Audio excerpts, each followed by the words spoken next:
I mentioned as you began your sitting today of the importance to open the heart and keep the heart open.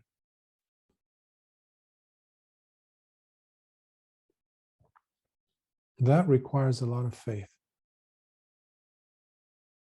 a lot of trust.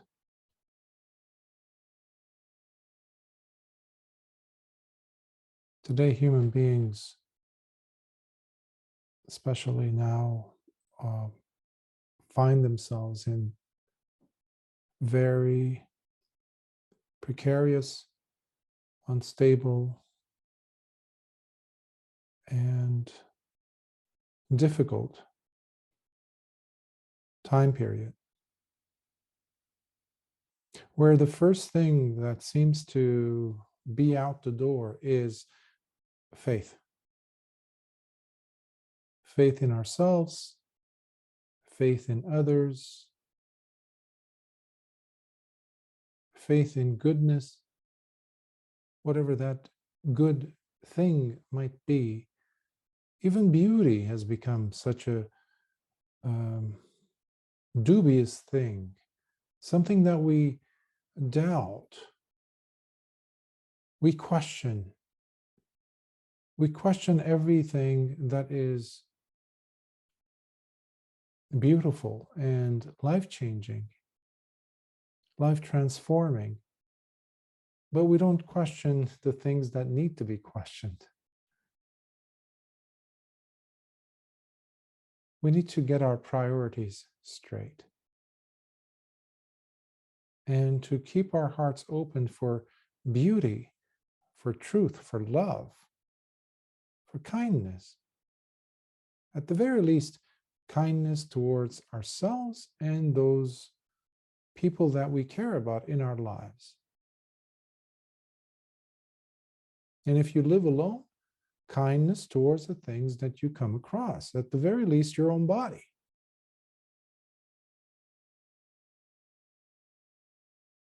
Have a little bit of a gratitude towards your body. Moving your fingers. If you're able to move your fingers, this is wondrous. Moving your fingers without pain. Tell that to someone who has rheumatoid arthritis or some other type of a bone disease or sickness. You have eyesight.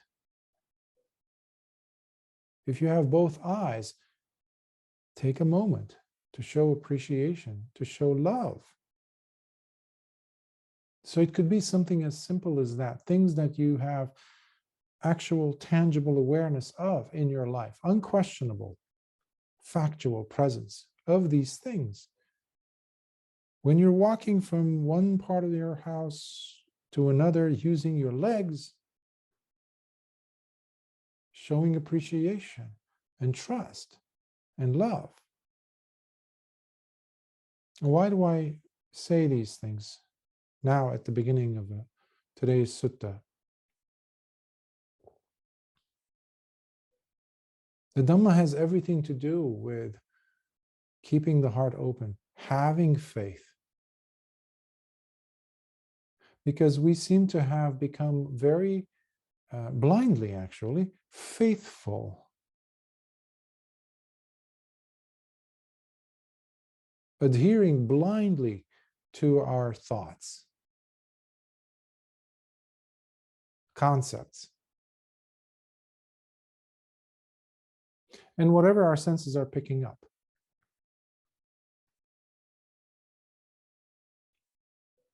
And if that is reality, if that is what the world is, then whoever controls whatever our six senses are picking up controls the way we think, the way we are, the way we feel.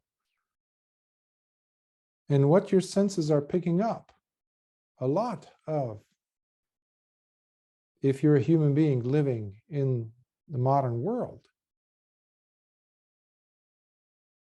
it's natural for the mind to be in a very precarious state.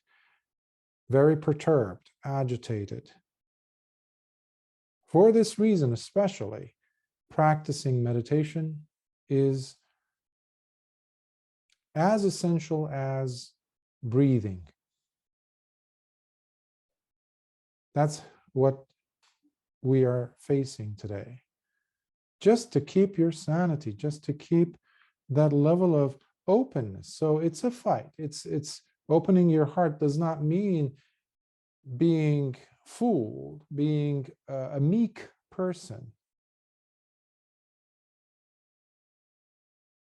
Opening your heart requires that you're courageous, fearless, because you're not doing that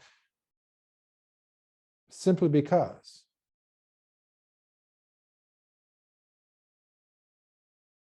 You're doing it because of the joy that it brings, and also you're being led by gratitude in life.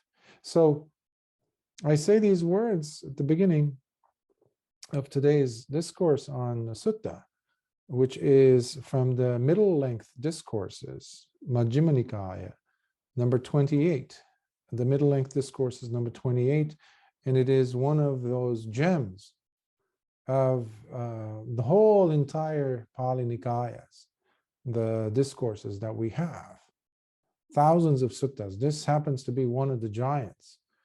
And it's a beautiful sutta because in it we see Venerable Sāriputta, who was second to Lord Buddha, only to the Lord Buddha in his wisdom.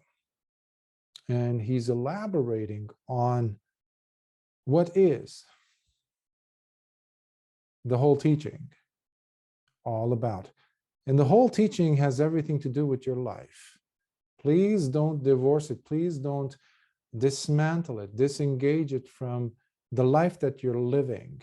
And if your life is not producing any sense of calm and tranquility and wisdom and joy for you, then you are leading a non-Dhammic life. You are leading an unwholesome life. If there isn't a sense of peace in your life, a sense of contentment, tranquility, and understanding, that has to be there. Otherwise, we're talking about a totally different spiritual path, not the Dhamma. There must develop a practical, new development of life, a new taste buds, metaphorically speaking, new taste buds of understanding, which we use the term insights for, which means from that point on, you cannot go back and live your life the way you led your life up until that moment, because the choices are going to be different. Why? Because the person is no longer the same person as it was yesterday or before that moment occurred.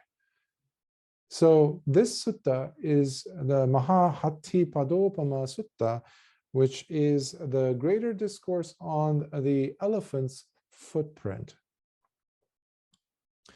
In the animal kingdom, the animals that we have today at least, when you look at their footprints, you might see a dog's footprint, especially on the beach or places, you know, where they can stamp their paw prints.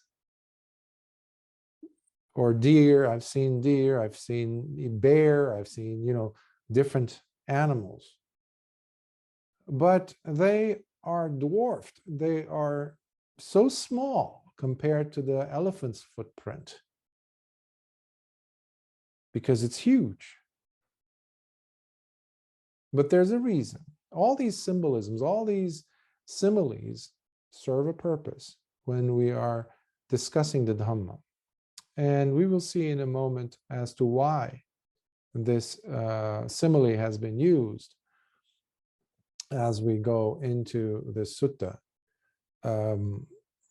So it is a special sutta in the sense that it incorporates, it has within it several different parts of the Dhamma squeezed in, placed together, organized in such a beautiful way, which tells us about the person giving the discourse, Venerable Sāriputta himself,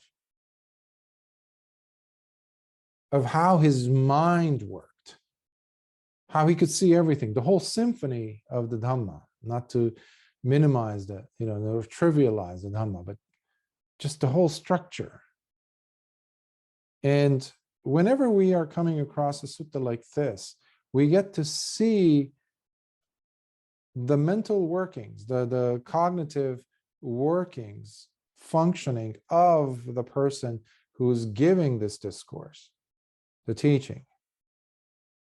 So we have an example of this with Venerable Mahā Candana, who was the great elucidator or expositor. He would take a small portion, a small chunk of Dhamma, and he would unravel it. He's known for that. But in this case, it is Venerable Sāriputta giving instructions to his fellow Bhikkhus. This is a longer sutta, which means that, to be fair to the wealth that this sutta presents for us, it would not be fair to go ahead and try to squeeze it in the time that we have today. So I'm going to go ahead and try to cover as much of it as possible, but not sacrifice any bit of it for the sake of saving time and things. So most probably we'll end up having to do it in chunks, maybe 2 parts, this week and next week, perhaps. Or if it takes longer, then maybe a 3rd week, but I'm not sure about the 3rd one. Let's see how it goes. So this is from the Majjhima Nikāya number 28, Mahā Hatthipadopama Sutta, Greater Discourse on the Elephant's Footprint. I have personally heard this. At one time, the Blessed One lived in the monastery offered by Anathapindika in Jeta's Park, in the city of Savatthi.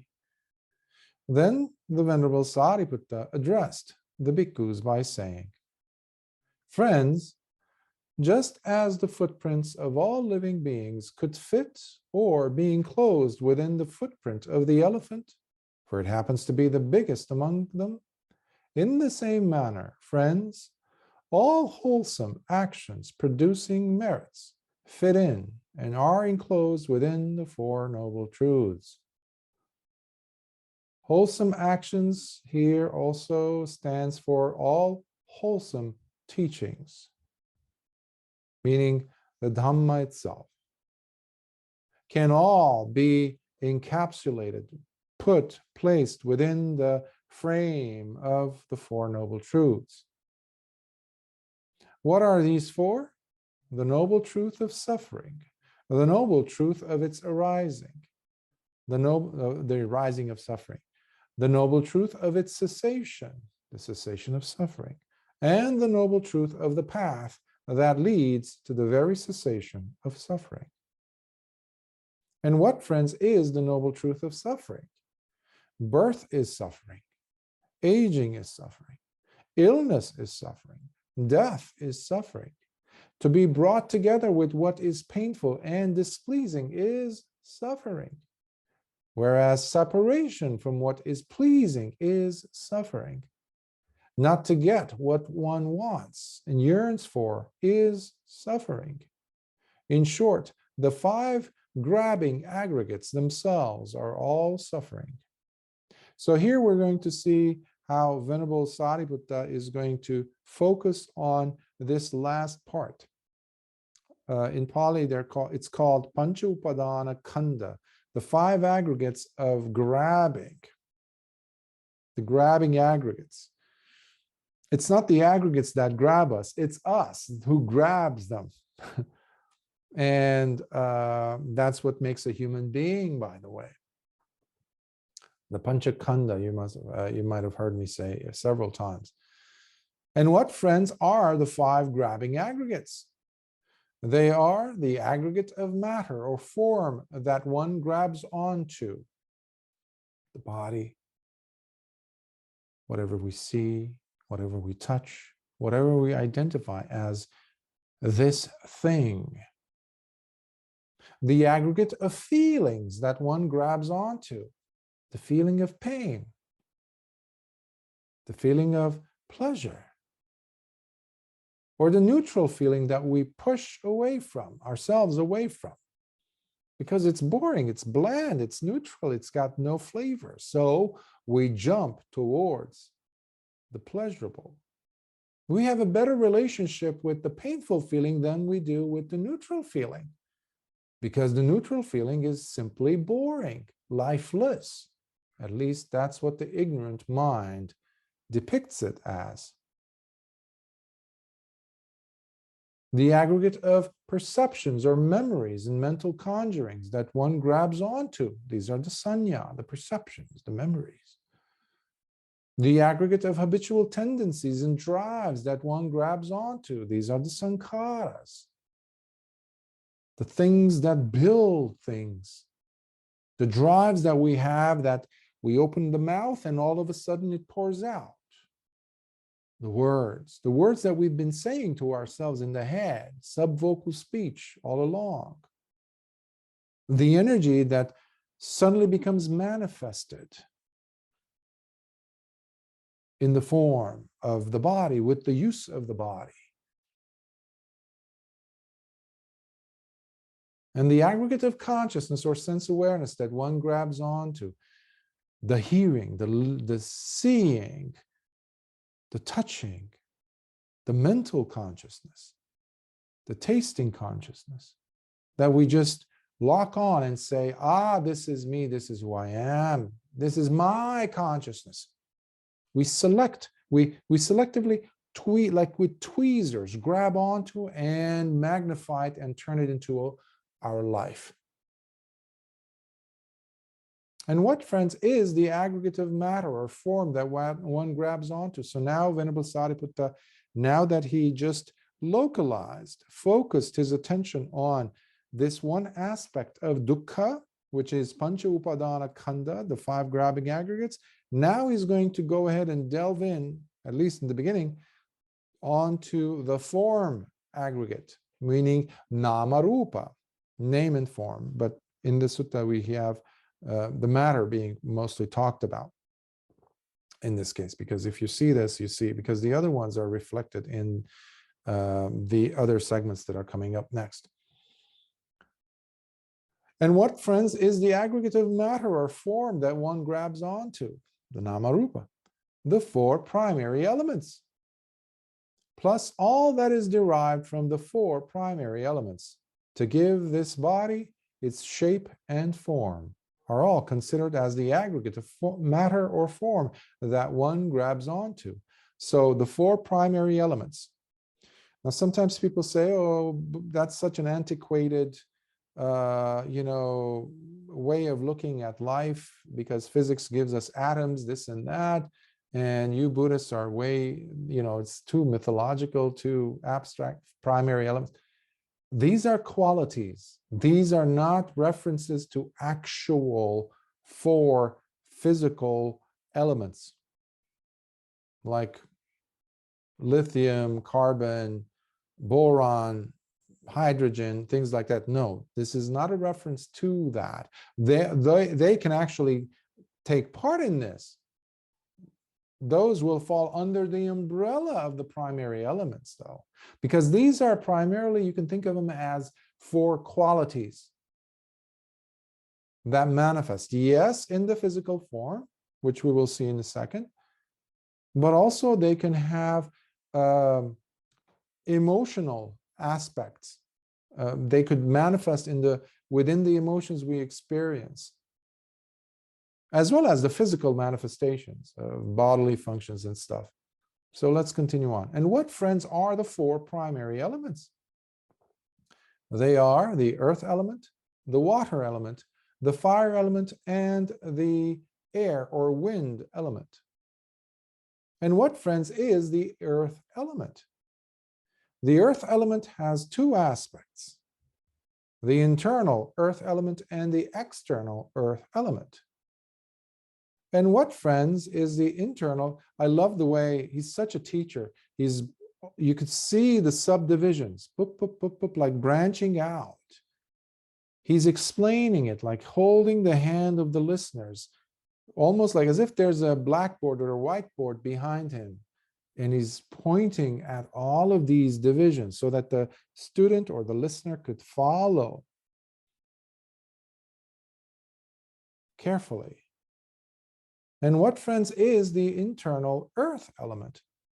Anything that is viewed as hard or rough, rigid or solid matter, while being experienced internally and therefore looked at as mine or belonging to myself, such as head hairs, body hairs, nails, teeth. So we're looking at physical attributes of the body. Nails, teeth, and skin. By the way, those are the 5 meditation objects that are given to the bhikkhu during ordination as meditation tools.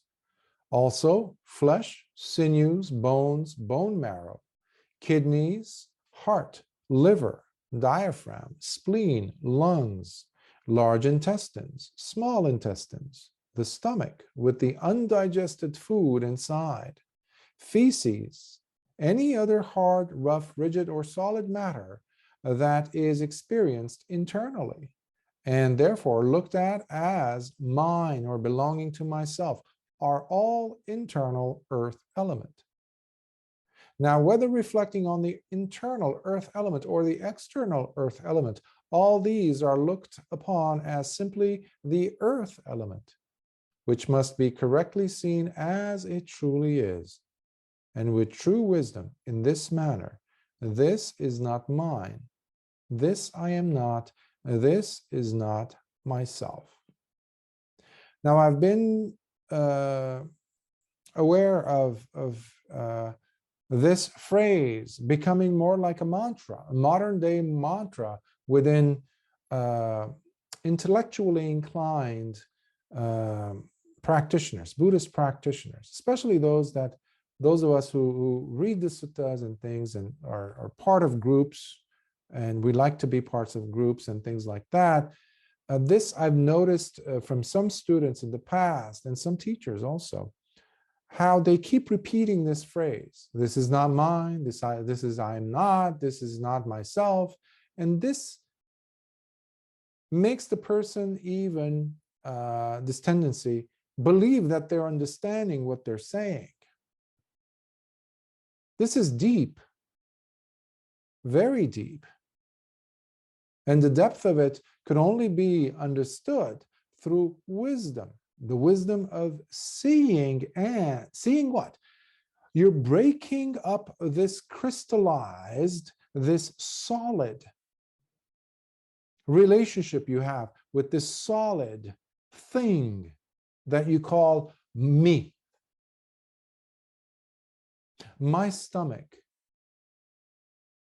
my foot hurts, my head hurts. I mean, how could you not call it mine when you are truly experiencing something that is taking place in that area, in that vicinity of your body?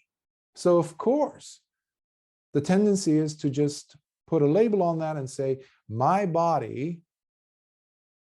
Of course, for convention's sake, we use these terms. Lord Buddha was not against it, but it is the relationship we have based on this concept. It's just a concept.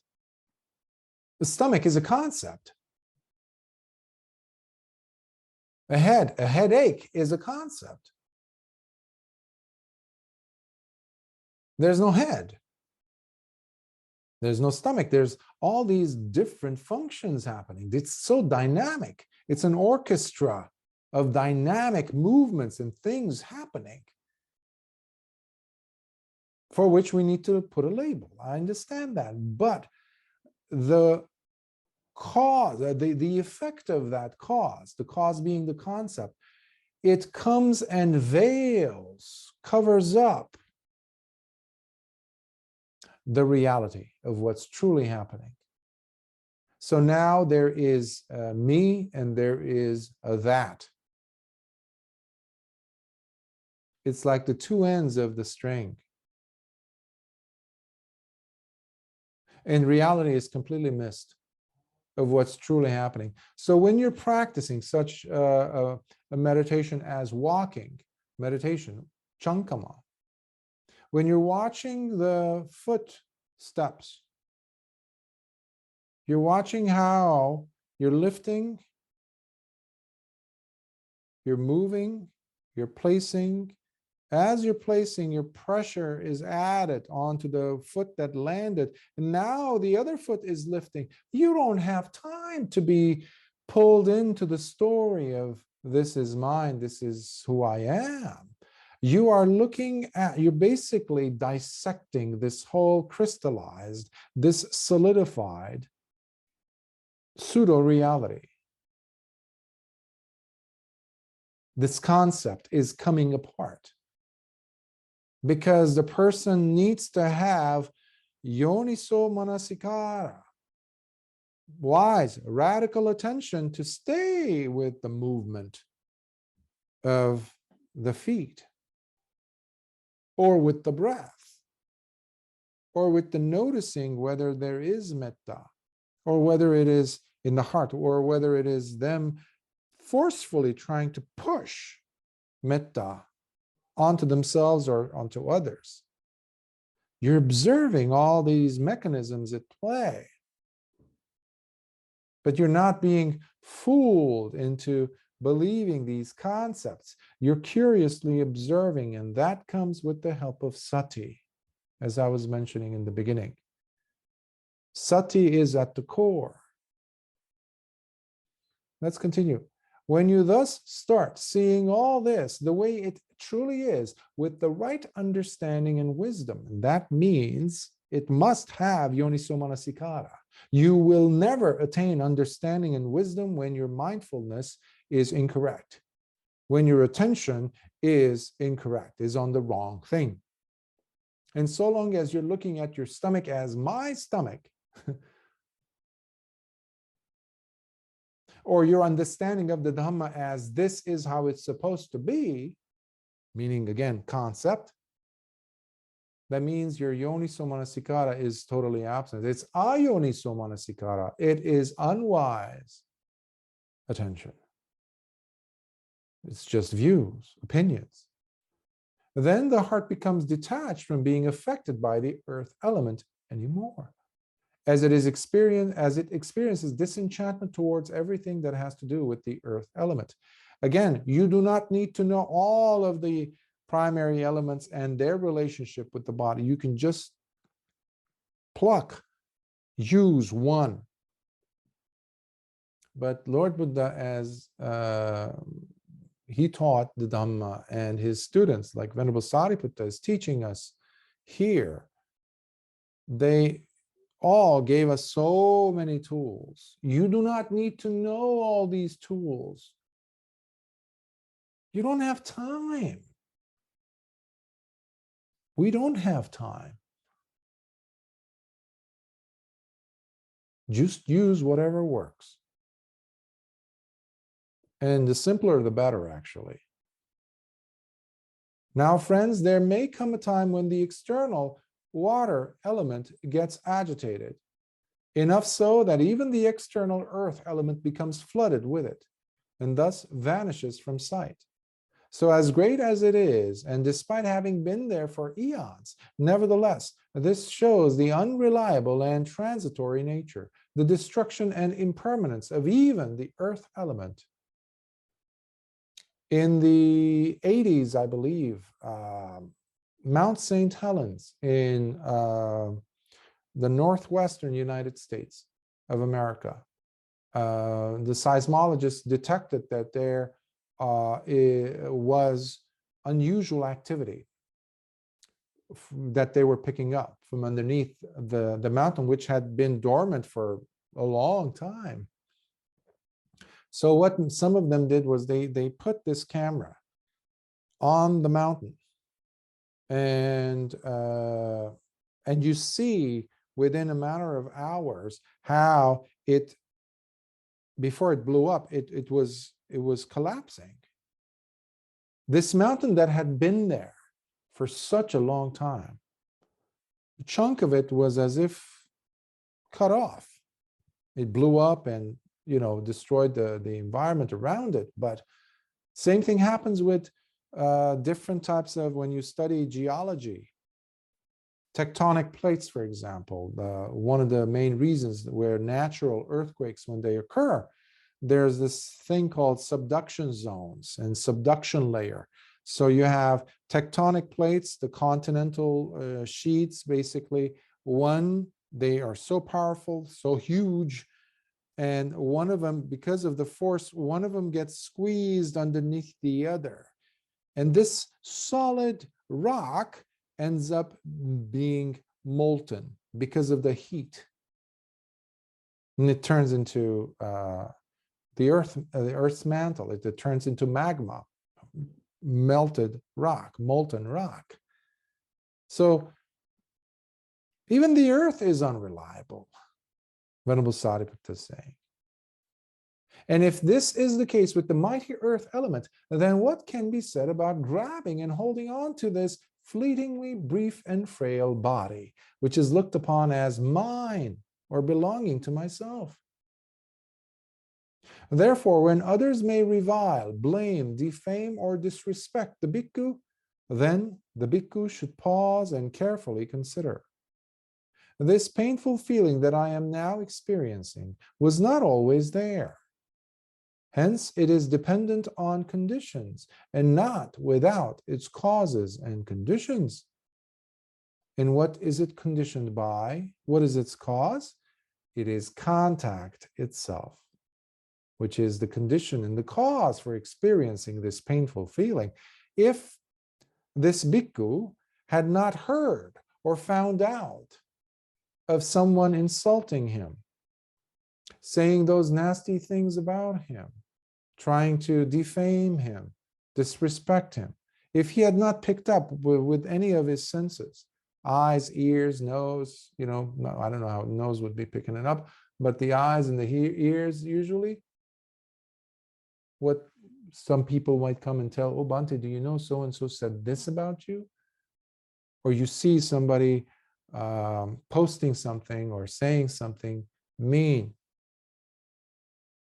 If there was no contact with the eye contact, let's say, then how could he be affected? He wasn't affected 5 seconds ago, but the moment he was contacted by this, and then all of this perturbance, all this agitation in the mind happened.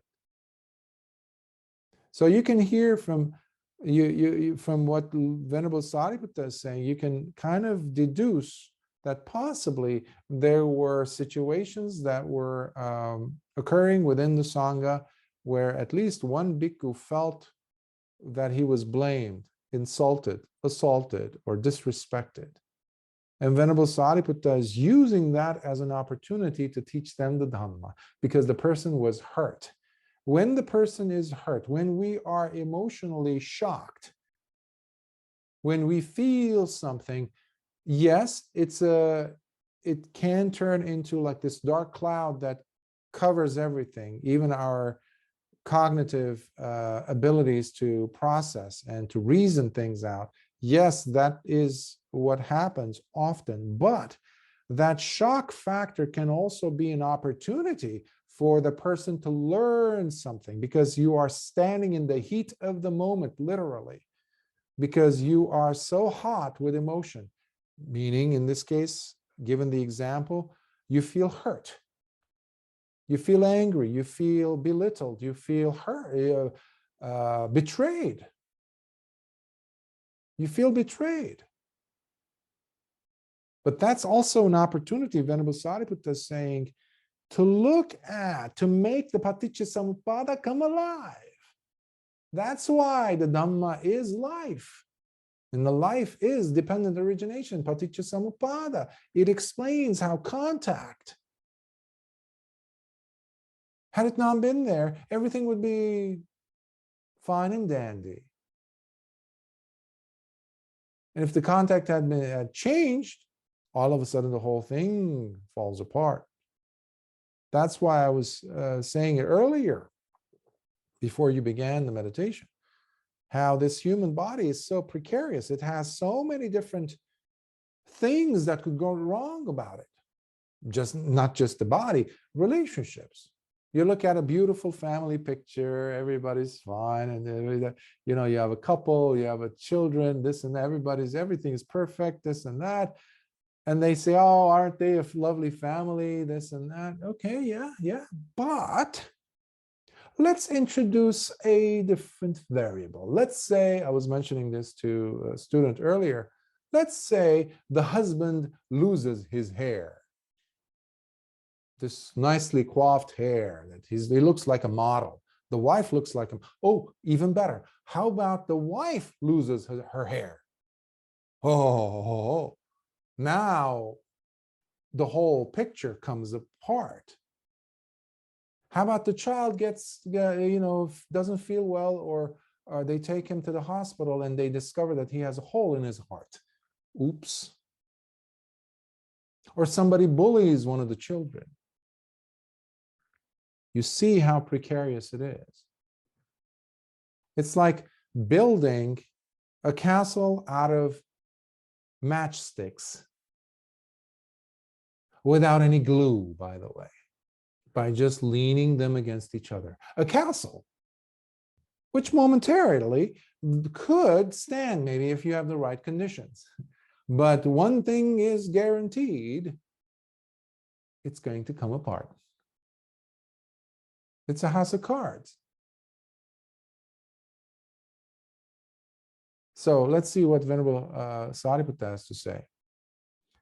As a response to this, the bhikkhu's heart becomes settled and more secure with these supportive signs that such a contemplation brings up, along with the elemental changes he notices taking place within him. Thus, he becomes confident again. He needs to have, the person needs to have at least given himself a moment, a break from being sucked into the story, the concepts that his emotions were throwing at him or causing because of the contact. So you need to apply here yoniso manasikara to pull you tease your way out and say, okay, I get it, but let me see. Let me just separate myself from the situation, just observe this. The neighbors aren't affected as I am. The other bhikkhus are not affected as I am.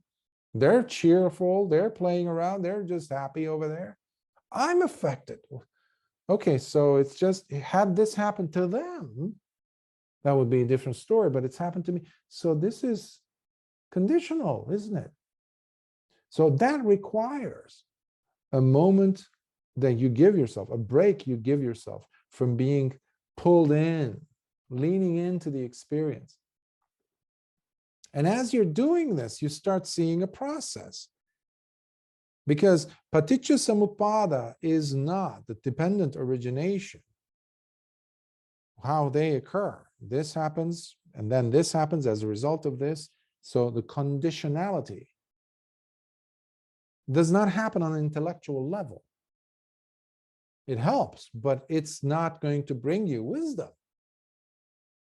Your living experience is going to bring you the wisdom if you take the moment to see and connect the dots using that intellectual understanding, of course, or the information at least. Thus, he becomes confident again as his heart springs forward with this newly gained faith, becoming pleased, trusting, and released. This is when the Dhamma becomes immediately effective. It's one of the qualities of the Dhamma, you know. You don't wait. You don't have to wait for the next Buddha to show up in a few 100 million years, by the way. Not anytime soon. Unlike what the Mahayanas say. He ain't coming. Forget about it. You have to do the work. Because you still have, we are fortunate enough to have the Dhamma still. So this is when you taking a moment suddenly gives you an opportunity to really see the Dhamma in your life, thanks to your experience. Because you were in the hot seat, if you will, being triggered by blame, this and that, painful feelings. But as you're observing this, suddenly you're not getting into Abhidhamma stuff. You're not trying to get into conceptual stuff, analysis like an academician, scholar. No nonsense. Ultimately, when it comes to the experiencing of the Dhamma, they will not get you to experience the Dhamma, period. Your life will. But that requires some humility from you. This is why I was also saying faith is so important here. And then he says, becoming pleased. You feel good. The Dhamma and feeling good actually go hand in hand. If you're not feeling good while you're practicing the Dhamma, there's something wrong. That's not Dhamma. I'm sorry. You're pushing and shoving. That's not right. If you push and shove someone you love, I don't think they're going to keep loving you. Right? So the trust develops and the person is released. Now, even if others may go ahead and mistreat that same bhikkhu by attacking him with insults or with hateful, painful, unwelcome, and unkind ways, or if they strike him with their fists, sticks, rocks, and swords, then he would understand and know how this body is conditioned in such a way that by nature it is susceptible to making contact with fists, sticks, rocks, and swords.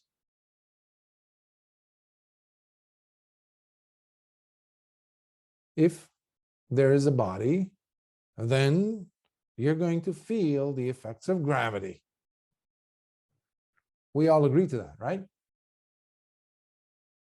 If there's a pinch, there's an ouch in acting school. That's one of the primary things that they teach you, because it's a very reactionary activity. Art, it's an art form of acting. You need to be very reactionary. So if there's a pinch, there's going to be an ouch. If you pinch someone, they're going to say ouch. If you don't, there's something wrong. What if it's a dead person? You go ahead and pinch him, pinch him, pinch him, pinch him. There's not going to be any ouch coming out of them.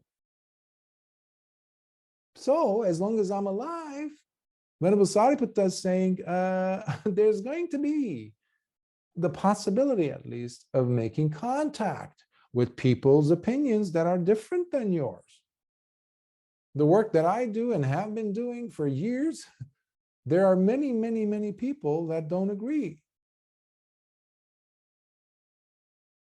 That's normal, that's natural. Sometimes when I answer certain questions that students send me or ask me live, when some recordings I make, despite how many emails I get of Bhante, thank you for that. I mean, you answered my question that I always had, but I never found a way to formulate the question. Yes, aside from those appreciative messages, but I also get emails, sometimes even from bhikkhus, that are very mean, blaming, insulting, and completely adhamma. Well, if I hadn't put that out there, that person would not have sent me that email. Right? So there's, I think it was Chuang Tzu in Chinese Taoist philosophy, I think it was his example, where he said, if you're rowing on a boat in the lake and you're minding your own business, rowing, enjoying the beautiful scenery, this and that, and then all of a sudden there's an impact in the middle of the lake, and you turn around, there's another boat and there's someone in it. You turn and you start scolding the person like, what are you, blind? You had all this space and you pick me to slam into? But he says, imagine a second scenario when you are minding your own business, rowing in this beautiful lake, and then there's another impact. And you turn around about to yell, but there's no one inside the boat. What do? Do you continue yelling, cursing, insulting? Chances are you're going to start laughing. The opposite. Why? Because there's nobody there. So we can use that in this context as, so long as we have a body. So Venerable Sāriputta is addressing several things. He's teaching the bhikkhu who were insulted lessons of human relations and how, diplomacy, and also to understand the facts of the matter. But at the same time, the essence of it, the underlying important thing is teaching them the Dhamma. After all, as we know from the simile of the saw, which the Blessed One had declared, it's the Kakachupama Sutta from the Majjhima Nikāya, the simile of the saw, where Lord Buddha has declared, even if robbers and bandits cut you into pieces limb by limb with a two-handled saw, whoever allows his mind to become defiled and agitated with hatred or anger while being subjected to such torture, then he has turned his back on what I have been teaching all this time. And therefore, he would not be practicing according to my dispensation. This is Lord Buddha's statement. Can we do that? Two-handled saw, cutting us in half. Can the bhikkhu maintain metta in the mind? Instead of what we call natural reaction, instead of reacting to the situation and yell or curse and swear at the person, or at least have negative thoughts. I wish you were being exposed to this. Oh, I curse you, etc., etc. So, if all else fails, Venerable Sāriputta is saying, but remember, bhikkhu, remember the simile of the saw that the Lord Buddha has given us. In order for us to practice his dispensation, in his sasana, there's no room for anger and hatred. For this reason, my persevering effort must be untiring, with the kind of energy that is aroused relentlessly and with continuous mindfulness established within me, while the body remains relaxed and fully available, undisturbed by anger, and my heart fully collected in samadhi. This is when we reach the pinnacle of our species. We reach the highest point, the highest potential. The highest potential of a human being is not dying with a smile on your face with the hope that you will end up being reborn in a heavenly realm. That is not the goal, because you will drop on your bum later on after that time runs out. But the wisdom you gain from these real life experiences, where you don't react to anger, but through understanding, not just to kind of gobble it up and just suck it in and suppress the anger. That's not what is being said. The heart fully collected in samadhi, that means the mind has reached that deep, deep level of collectedness. There's tranquility and equanimity there. There's insight. That's when the person can put an end to this whole cycle of samsara. Not wishful thinking. This path has nothing to do with wishful thinking. Nothing. Now, from such a state, let the body endure as it makes contact with the striking of fists, sticks, rocks, and knives. After all, this is how the teaching, the dispensation of all the Buddhas is put into practice. Exclamation point. There's no exclamation point in Pali. I put it there because it needs to be taken seriously. The teaching needs to be applied, that is. And if, while reflecting on and reminding himself of the Buddha, the Dhamma, and the Sangha of the noble disciples, his heart still does not experience the appropriate level of equanimity, then as the bhikkhu knows and sees that he is still not established in equanimity, he should immediately arouse the feeling of inner urgency, samvega, while exclaiming to himself, "This is so bad. It's such a great loss for me. I have missed such a rare opportunity. For until now, my heart still does not experience nor becomes established in the appropriate level of equanimity." So this is the bhikkhu, or the person, throwing a gander, looking honestly at oneself and one's level of attainment, or one's level of mind development. Yeah, that would be better. Only you could do that.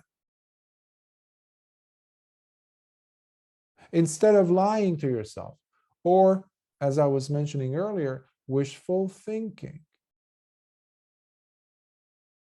Look at me, like when I start talking with people, they have all this reverence towards me, so they think they know I know, and this and that. Oh, okay. So I sound smart, this, that, okay, and they're so impressed by me, so they think I'm equanimous and I'm this, so I must be so wise. But then you look at your mind, and the mind is all over the place. Venerable Sāriputta is saying such a bhikkhu has got the honesty to really be honest, to look at themselves as they are and saying, listen, I keep saying my inventory is full of this, or my treasure house is full of treasures, but you look and it's just, you're just broke. It's empty. So when you realize that, say, oh my, I got this much time left. And look at me, it's such a loss. I am misusing the time, this opportunity of being alive and being exposed, being so close to the Dhamma, but living like a spoon in a soup, in a bowl of delicious soup, but like a spoon.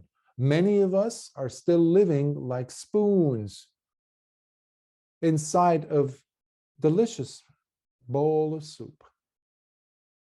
And Lord Buddha says this. This is his example, of course, his metaphor, his simile. And never will the spoon get a chance to taste the soup. Let's not be that. Let's apply. Last year, I was speaking with a friend, someone in the monastic life, and I was encouraging them because I saw how much valuable time they had, but they were essentially wasting it, doing other things, administrative things, this, that, in an organization. And finally, I said to them, what will happen when you die? Have you attained? Oh, maybe in the next life. Well, what's wrong with this life? What are you doing? I said. And it hurt me that I have to say this, but I had to say because no one else was saying this to them. And that person was so moved, she began to tear up, crying, saying, yes, Bhante, you're right. But how much effort are we putting in to make the most of this life where there still is some Dhamma left? When I say some Dhamma, it doesn't mean like we're at the bottom of the barrel. No, the Dhamma is full. It's fully available for those of us who really go looking for it. The majority of what is being presented in the world, it's so convoluted.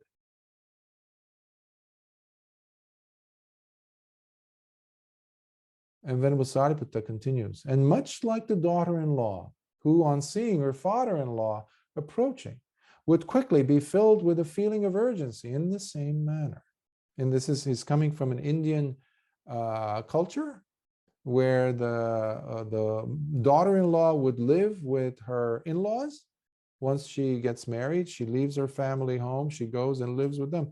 So it became like the father-in-law becomes her new father, to whom she had to show respect, this and that. So you would be always engaged in, like, you're sharp. You cannot just lounge, kick your shoes off, and just not be. At least you have to get up. You have to ask him, oh, can I bring you this and that, and be alert. So this is a householder's very basic form of being mindful. So when the father-in-law approaches such a daughter-in-law who is courteous and aware, she's going to be on the ball. She's there. She's alert. So in the same manner, while reflecting on and reminding himself of the Buddha, the Dhamma, and the Sangha of the noble disciples, if the bhikkhu's heart still does not experience the appropriate level of equanimity, then as the bhikkhu knows and sees how he is still not established in equanimity, he should immediately arouse the feeling of inner urgency while exclaiming to himself, "This is so bad. It is such a great loss for me. I have missed such a rare opportunity. For until now, my heart still does not experience nor becomes established in the appropriate level of equanimity." If you call yourself a Buddhist, if you are in some way attracted to the Dhamma, then you must establish yourself in an appropriate level of equanimity. At least equanimity. I would even remove that word, appropriate level. You must taste that. At least give yourself that. So Venerable Sāriputta is repeating here again, and he used the example of a daughter-in-law being so alert at the approach of her father-in-law. So to kind of bring up again, the key thing here is samvega. And like I've mentioned many times, if you are listening to Dhamma talks, if you're attracted, if you love a certain teacher, if this or that, whatever it is that you enjoy about the Dhamma, if they are teaching you the importance of having that sense of urgency, that spiritual urgency, to practice, and practice doesn't mean give dana or just do chantings only. Those are very, very, very superficial and minor in importance. If they are teaching you urgency, stick around, stay longer, ask questions. But if they're not, run. Find yourself another teacher who teaches you that the essence of the Dhamma is urgency. Urgency for what? To get yourself out of suffering. That is Nibbana. While you're alive. Anybody who teaches you everything else except for urgency, they're not teaching you the Dhamma. I don't care if they wear robes or not.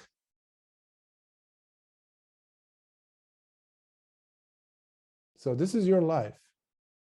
Own it, protect it. Show some accountability for it. But friends, while reflecting on and reminding himself of the Buddha, the Dhamma, and the Sangha of the noble disciples, if he does experience the appropriate level of equanimity in his heart, then he should be delighted. For this itself would mean that much has already been done and accomplished by such a bhikkhu. So this is wonderful, he says. You should celebrate that by going deeper into the practice, because so you're doing the right thing. The person is doing the right thing, because despite all that's been going on, the person still is able to experience and maintain equanimity,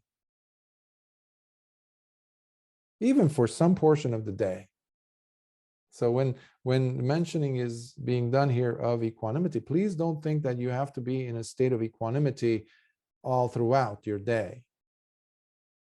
That's not what is being said. At least during the day, during your 24 hours. And this is why I always urge you to practice and to sit for a portion of the day, 30 minutes, 1 hour, if you can, longer, and then take that sati with you throughout your day, sooner or later, you're going to get to the state of equanimity, at least a little bit. And that's going to be your life raft when things don't go as you want them to. So that was the primary element of the earth. So now we get to the second. So already we've done an hour, but I will go ahead with this instead of stopping here, because there is, how far are we in? Well, we're not even third of the way in.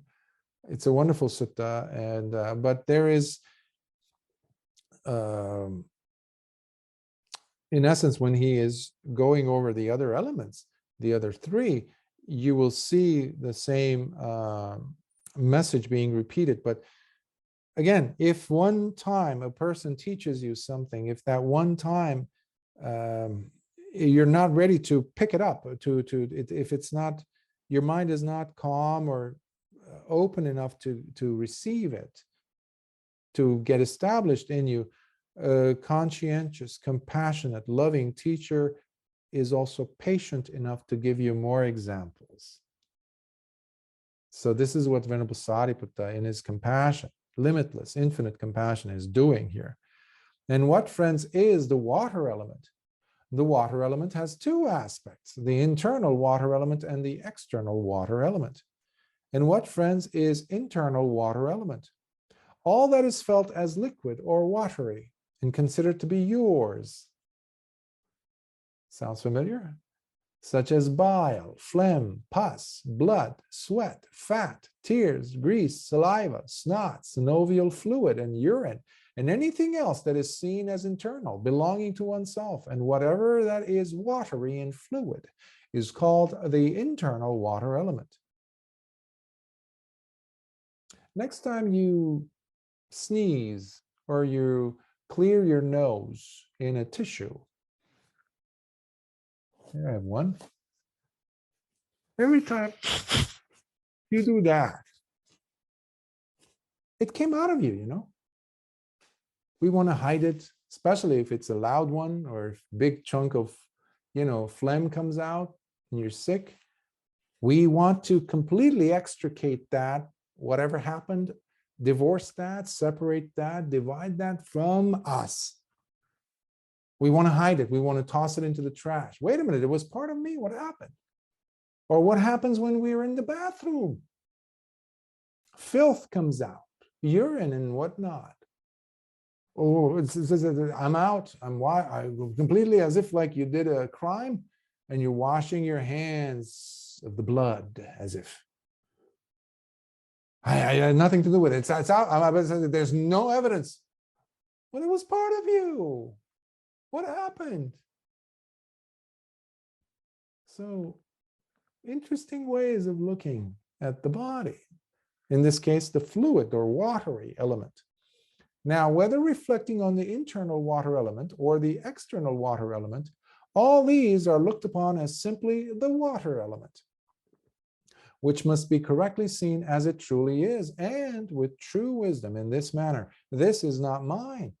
This I am not. This is not myself. Not when it's out of your body, by the way. Only, of course, this is not mine. It has nothing, it's not even my tissue. We know that. Anyone can do that. But when it is still part of you.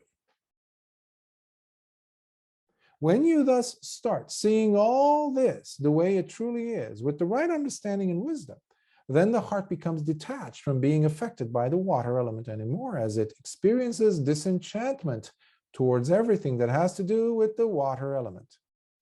So you don't take it as mine. You see it as a process. You see it, maybe use chemistry, use scientific goggles when you're looking at the body. Just to divide, to dissect you, to cut you from this sense of solidifying, this crystallizing, this personifying, this making this mine attitude. Because we fast forward your life and there you are on the bed, the last time you're going to be breathing. Deathbed. What are you doing? You're doing exactly what Venerable Sāriputta is doing, but you were pushing, now you're at the end of your rope. You have to let go. You have to say, this body is so weak, it's so decrepit, it's like a broken car, so now let me go and find another car. That's what a person does. They're looking for another dealership to go get another car. Just like when someone comes out of a terrible relationship and the first thing they want to do is jump to another relationship. No lesson is learned. Now, friends, there may come a time when the external water element gets agitated, enough so that it carries away with it entire villages, cities, regions, states, and even countries too. Or a time when the water of the great oceans recedes as far as 100 kilometers, 1,000 kilometers, 2,000 kilometers, 5,000 kilometers, 8,000, 10,000, even recedes by 11,000 kilometers. That's pretty much the depth of the deepest part of the ocean. It's the Marianas Trench in the Pacific Ocean. Friends, there is a time when the water in the ocean sinks to the depth of 7 palm trees. In those days, they would measure palm trees. 6 palm trees, 5 palm. So now the water is receding. And you notice this happening in rivers and lakes around certain parts of the world. Oftentimes it is man-made, meaning they're building dams and then blaming, I don't know, climate change or something over that. But these things do happen. So it drops to 5 palm tree depths, 4, 3, 2, 1. There's a time when the water in the ocean sinks to the depth of 7 men, like putting one on top of the other. 6 men, 5, 4, 3, 2, a single average height man. Or it may sink to half the height of an average man who stands only waist deep. So now it's not even a full length of a person's height, only knee deep or only up to the ankle. The water will recede. And in about 5, I think, from what I remember, 5 billion years, the Earth will get to be so close. Well, the sun is expanding because it's just a continuous series of nuclear explosions. You can think of it like that. And so it's expanding. So as it's expanding, it will, the heat, obviously you're going to feel it, and we won't be around anyhow, but it will dry up all the waters in the oceans. But Venerable Sāriputta, this is not a lesson in science, but Venerable Sāriputta is saying, pointing the unreliability of something so massive as the waters in the oceans. There is a time when the water in the ocean is not enough to even wet one's toes. So as great as it is, and despite having been there for eons, nevertheless, this shows the unreliable and transitory nature, the destruction and impermanence of even the water element. You know, you have some songs, I remember as a layman years, you know, like, I will love you until the oceans, or something like that, you know, the poets, or until the stars all burn away, or all this nonsensical statements, you know, just to show that you're physically attractive and sexually attracted to the person, so you get them, basically, all nonsense. But we use these big flowery language type of phrases. But these things do happen as far as the water running out. So if that's going to run out, what can be said about grabbing and holding on to this fleetingly brief and frail body, Venerable Sāriputta says, which is looked upon as mine or belonging to myself? That's why human beings came up with this insipid idea that, oh, forever. You pretty much have it in all the religions except for Buddhism, Buddhism proper, the earliest teachings of Lord Buddha. That's what I mean by Buddhism when I say the Dhamma. Because later on they did bring in this Atman idea of the Brahmins, and this Vedantic ideas, which you see in other religions, of course. This forever element, this Mahā, this great, this, oh yes, my soul is forever business. What is that?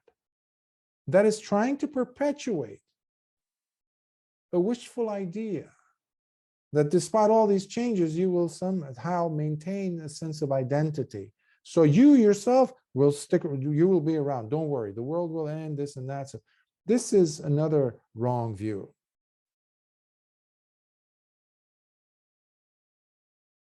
That people adhere to.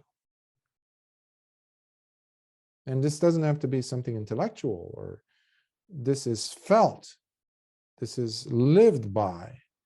This has turned into people's North Star, unfortunately.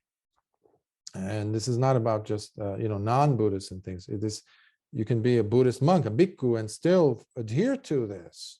In fact, when I am saying, this is mine, this is who I am, and you insulted me, what I'm saying is, you've hurt my soul.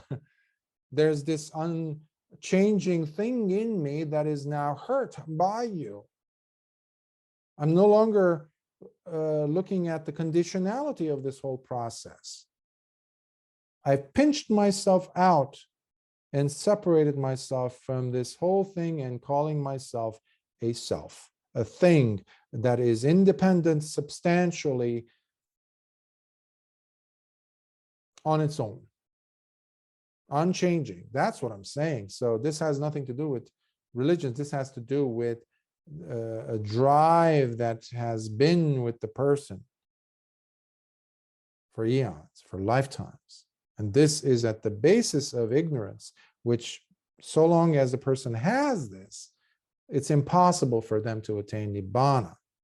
That's why it's funny when people come with this whole baggage and somehow say, Bhante, I want to become a Sotapanna, or I want to attain Nibbana. Well, the whole premise is wrong. The whole foundation is wrong. You're trying to get a badge, this Nibbana badge now. Therefore, when others may revile, blame, defame, or disrespect the Bhikkhu, then the Bhikkhu would pause and carefully consider, this painful feeling that I'm now experiencing was not always there. Hence, it is dependent on conditions and not without its causes and conditions. And what is it conditioned by? What is its cause? It is contact itself, which is the condition and the cause for experiencing this painful feeling. Then he carefully reflects on how contact itself is impermanent. The feelings it generates are also impermanent. The perception or memory of them is also impermanent, as are all the habitual tendencies and drives that are coming up because of these feelings and memories. And finally, the awareness and being conscious of the contact itself is also impermanent. So Venerable Sāriputta took the 5 aggregates, Panchakanda, and superimposed it, put it like a lens on top of this thing called contact. How each of these 5 aggregates rely on contact. And when contact is impermanent, then all of these aggregates, each on their own, already is impermanent. That means the body is impermanent, Namarupa. Feelings are impermanent. Perceptions are impermanent because your perception could change easily if you're given new data that you didn't have. Sankharas could change. Those drives, those habitual tendencies. And vijnanas, the consciousness that is happening, the I consciousness is the dominant one, but suddenly someone bangs on the door and boom, you didn't see the banging, you heard it. So it turns into ear consciousness. So that's also unreliable. So try to look at contact vis-a-vis the five aggregates and vice versa. As a response to this, his heart becomes settled and more secure with these supportive signs that such contemplation brings up, along with the elemental changes he notices in him. So deep changes are taking place within him. Thus he becomes confident again, as his heart springs forward with this newly gained faith. Faith that is gained thanks to the understanding, because it took some time for him or her to pause and to relate what he's experiencing and see it in the context of the Dhamma. Has Lord Buddha said anything about this? But we're so much into this stream of emotionality that we say, once I'm settled and down and like relaxed, then I'll talk about Dhamma. Then I'll look up into the suttas. But I got to deal with this now. My anger. I have to curse at the person, swear, or write him a nasty email or something. Instead, they gain faith, becoming pleased, trusting, and released. Released from what? Released from the suffering.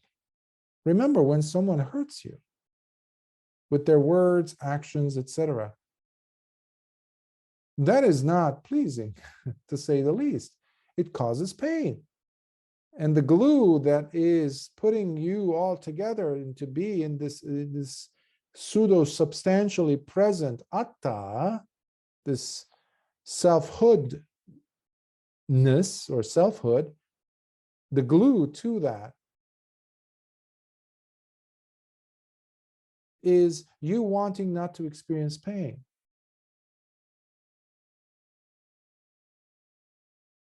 Ironically enough, it's the very cure. It's right there, waiting, staring at you in the face.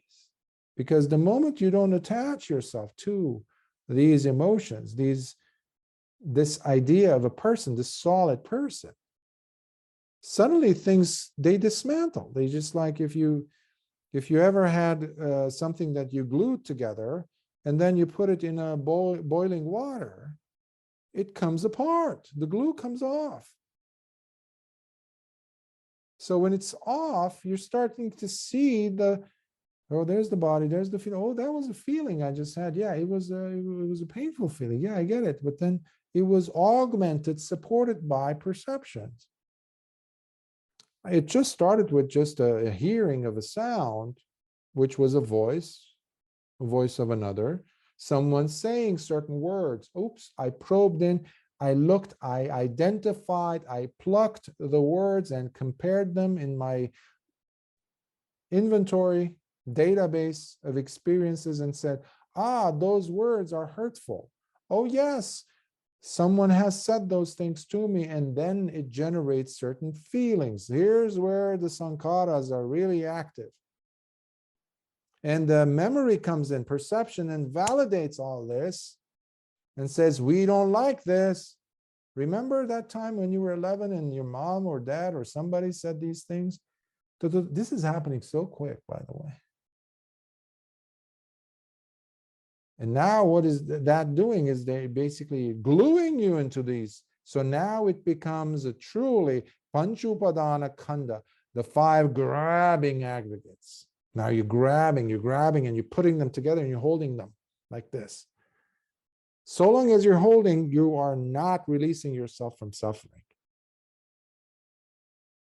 But when you're seeing with the eyes of Dhamma, these things are coming apart. And you're releasing not just them, but you're releasing yourself from the suffering that this identification is causing you. And that's the only person you have to work with or worry about. That's why understanding is key. It does not come with intellectual information, piling all that up. Now, even if others may go ahead and mistreat that same bhikkhu by attacking him with insults or with hateful, painful, unwelcome, and unkind ways, or if they strike him with their fists, sticks, rocks, and swords, then he would understand and know how this body is conditioned in such a way that by nature, the glare is in my eye, sorry. So that's why I'm kind of blinking and okay.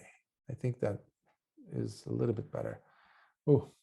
Then he would understand and know how this body is conditioned in such a way that by nature it is susceptible to making contact with fists, sticks, rocks, and swords. So we see the same, even though it's the same words, same paragraphs, but again, Venerable Sāriputta is pointing at the problem using different, in the case of the water element. Again, he says, after all, as we know from the simile of the saw, which the Blessed One had declared, even if robbers and bandits cut you into pieces, limb by limb, with a two-handled saw, whoever allows his mind to become defiled and agitated with hatred or anger, while being subjected to such torture, then he has turned his back on what I have been teaching all this time.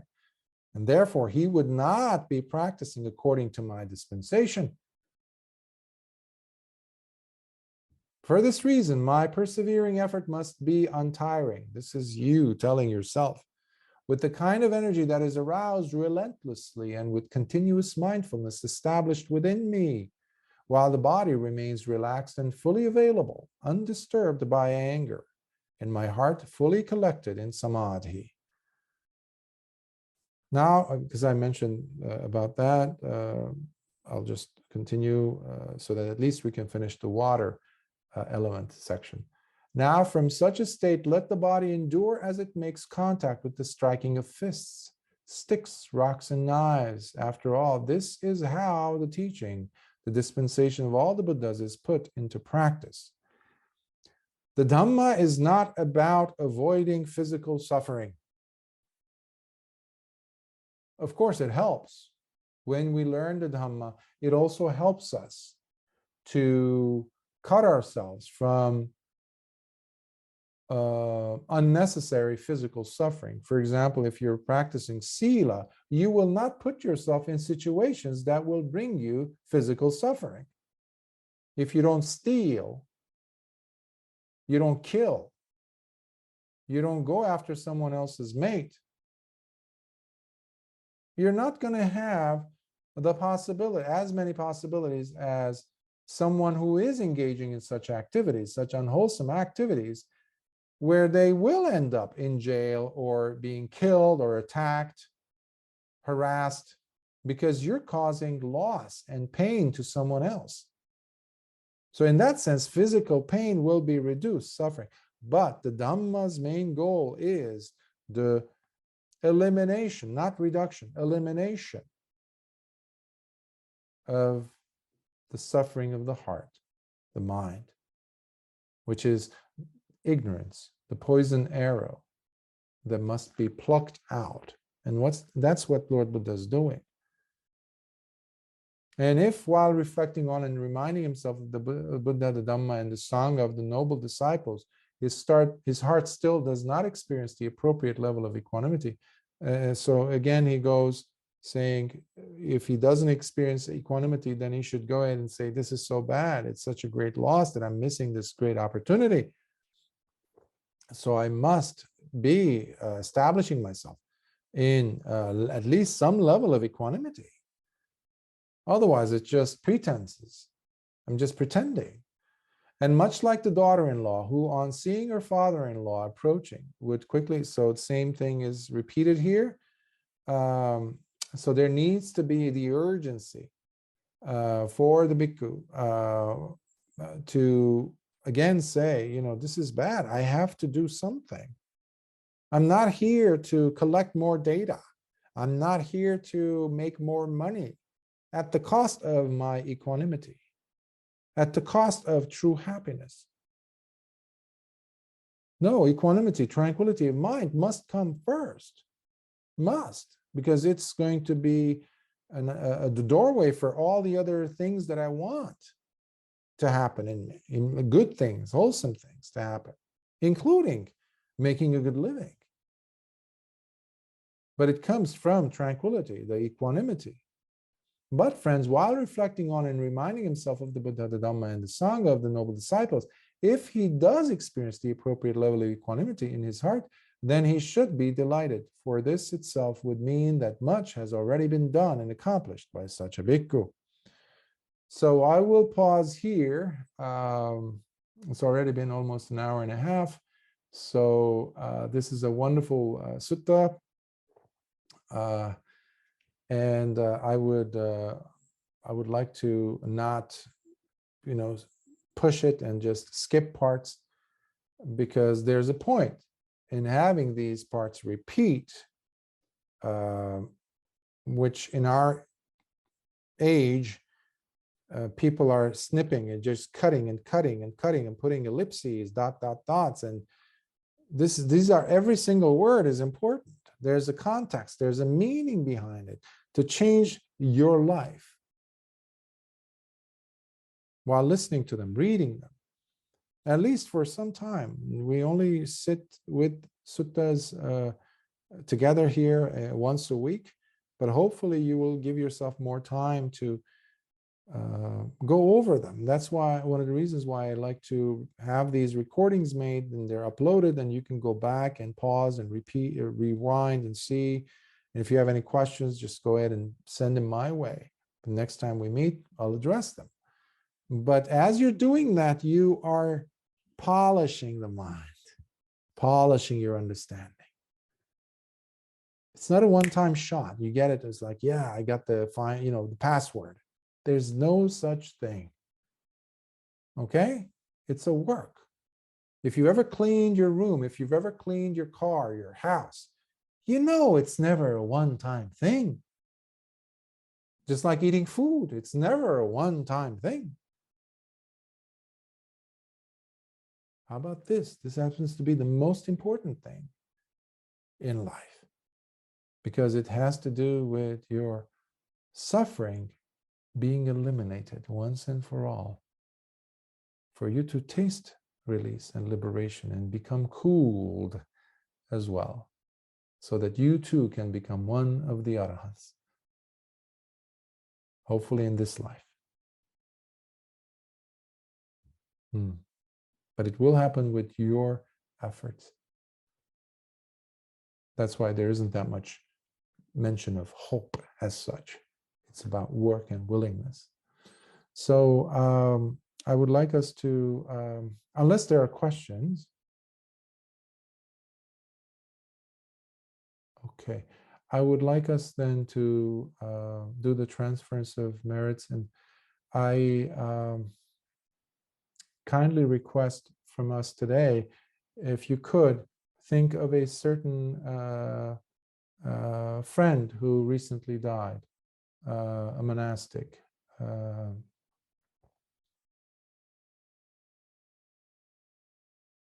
genuinely good person, so giving, and someone who was very helpful to me as well as to so many. So that someone is the late Venerable Sister Bodhi, Subodhi, and from Malaysia, from KL. So I would like us to transfer the merits to her, and even as it says in the Janusoni Sutta, when Lord Buddha says, it won't go to beings unless the person is a Peta. I can tell you that she did not, she's not a Peta, but she had such a big heart and dedicated to the Dhamma. Nevertheless, it's good to think of such individuals and send metta in her direction, and to her loved ones, and to support them in their loss of her. So,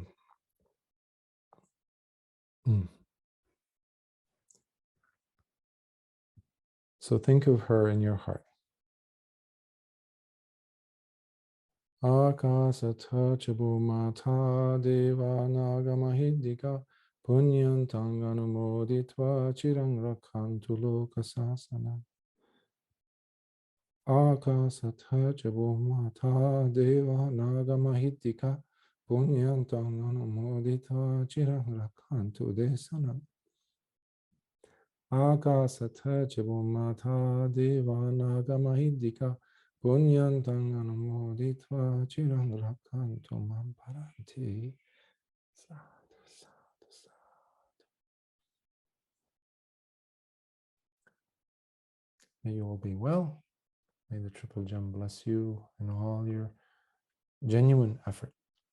And may you be protected in your practice. We have a limited time in this body. What we do with it, it's us. It's ours. So let's own it and do the best we can. And we have the best tool for it to reach the highest, to experience the highest that we can from this body, thanks to the Dhamma. So until next time, Sukhi Hotu.